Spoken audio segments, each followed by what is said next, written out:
तो अतएव हम गुरु की उपासना करते हैं। तो आप देखते हैं, अगर आप इधर मंगल आरती ज्वाइन करते हैं तो सुबह किसकी पूजा होती है, क्या गाया जाता है? गुरु अष्टकम। संसार दावा नल लीडलोका प्राणाय करुण्य घना घना करुण्य। ये जो संसार है, दावानल मीन्स जंगल की अग्नि के समान है। जंगल में कोई आग लगाता नहीं है, वहाँ बांस के पेड़ होते हैं, आपस में रगड़ते हैं और आग लग जाती है। और उस आग को फायर ब्रिगेड नहीं बुझा सकती जब तक बारिश नहीं आती, तो सिर्फ बारिश ही उस आग को बुझा सकती है, जंगल की आग नहीं। वो महीनों महीनों चलती है और आगे आगे बढ़ती जाती है। भगवान बारिश करे तो जंगल की आग बुझ जाएगी, नहीं तो देश के देश खत्म हो जाएंगे।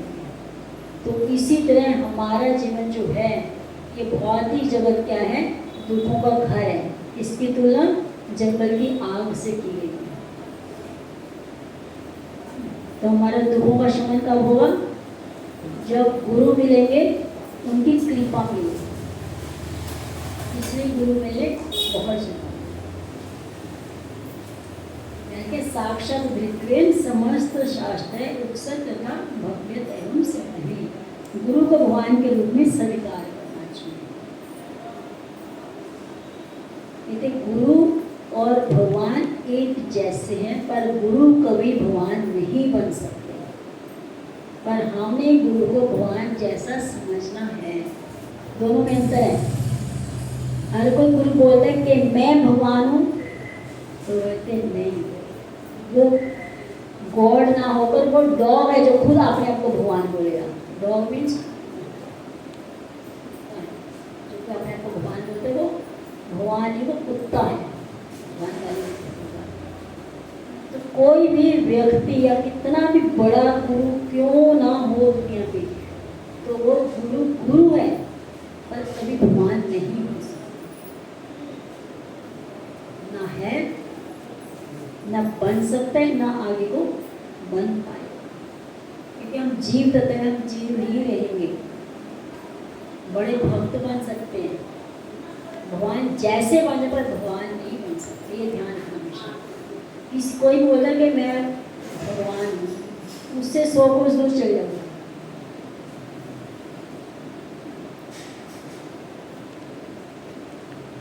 तो गुरु को भगवान के प्रतिनिधि के रूप में स्वीकार करना चाहिए। गुरुपाल कहते हैं हाँ, गुरु भगवान के प्रतिनिधि है। गुरु कृष्ण के बहिरंगा रूप हैं।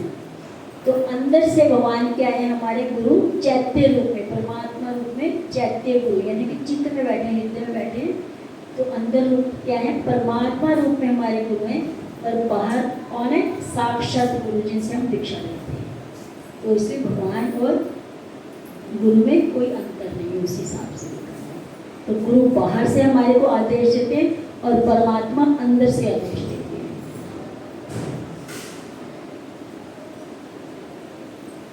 तो यहाँ पे बहुत प्यारे हैं, किंतु कृष्ण के अवतरित होने वाले अवतारों से भिन्न प्रकट कहते हैं। हाँ,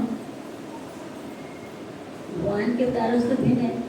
हम ऐसा नहीं बोल सकते हम भगवान के अवतार हैं, चाहे वो गुरु हैं चाहे हम नहीं। हाँ, भगवान के भिन्न अंश हैं, मगर हम जीव तत्व हैं, विष्णु तत्व नहीं है।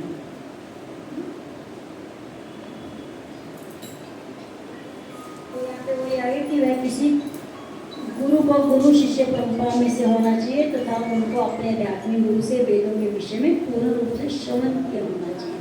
तो जिस गुरु की हम शरण लेना चाहते हैं, तो उसको भगवान के बारे में पूर्ण ज्ञान होना चाहिए। ऐसे नहीं हम कहें कोई भी मेरा गुरु बन सकता है, नहीं। शास्त्र में बताया है कि गुरु कैसा होना चाहिए, और आपको 1 साल 2 साल 3 साल उस गुरु को सुनना चाहिए और गुरु से मिलते रहना चाहिए। तब कहीं जाकर गुरु से दीक्षा ग्रहण करनी चाहिए।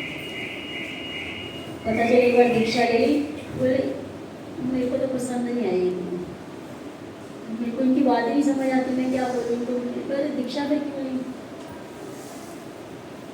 मेरी बात ही नहीं समझ आ रही, हम उनके आदेश नहीं मानने को तैयार, तो कोई फायदा नहीं दीक्षा लेने, वो तो उल्टा और भी गलत हो जाएगा।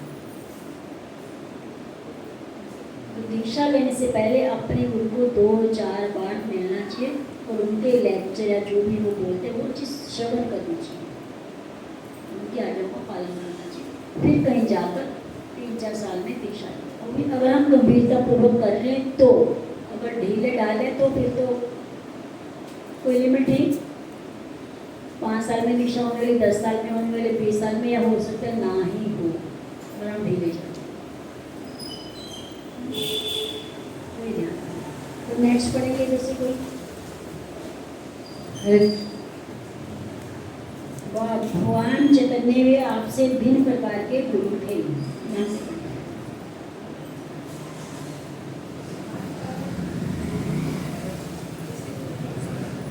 भगवान चैतन्य वे आपसे भिन्न प्रकार के गुरु थे। शिला प्रभुपाद नहीं, गुरु भिन्न प्रकार के नहीं हो सकते, समस्त गुरु एक ही प्रकार के होते हैं।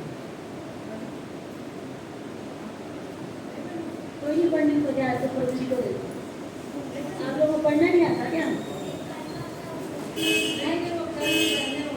सिर्फ पढ़ना है, जो लिखे आपको सिर्फ पढ़ना है, उसको समझा दो। नहीं, मैं तो ये बता रही हूँ यहाँ से पढ़ना है, ठीक है? मैं तो 1-2 लाइन पढ़कर बता रही कि यहाँ से पढ़िए। भगवान चैतन्य वे आपसे भिन्न प्रकार के गुरु थे। श्रील प्रभुपाद नहीं, गुरु भिन्न प्रकारों के नहीं हो सकते हैं, समस्त गुरु एक ही प्रकार के होते हैं। किंतु वे थे, वे साथ ही एक अवतार भी थे। श्रील प्रभुपाद वे स्वयं कृष्ण हैं, किंतु वे गुरु का प्रतिनिधित्व कर रहे हैं। मैं समझा। श्रील प्रभुपाद हाँ। और तत्पश्चात श्रील प्रभुपाद क्योंकि कृष्ण भगवान थे, अतएव उन्होंने मांग की सर्वधर्मान् परित्यज्य मां शरणं व्रज, समस्त धर्मों का करके केवल मेरी शरण में आओ। किंतु लोगों ने उन्हें ठीक से नहीं समझा, अतः कृष्ण पुनः एक गुरु के रूप में आए तथा लोगों को यह शिक्षा दी कि कृष्ण की शरण में कैसे जाएं। क्या वे श्रीमद् भगवद गीता में यह नहीं कहते हैं मैं आध्यात्मिक गुरु हूँ? श्रील प्रभुपाद हाँ, वे आदि आध्यात्मिक गुरु हैं, क्योंकि अर्जुन ने उन्हें आध्यात्मिक गुरु के रूप में स्वीकार किया था। फिर कठिनाई क्या है? अर्जुन ने भगवान से कहा, मैं आपको शिष्य तथा आपका शरणागत एक आत्मा हूँ, कृपया मुझे उपदेश दीजिए।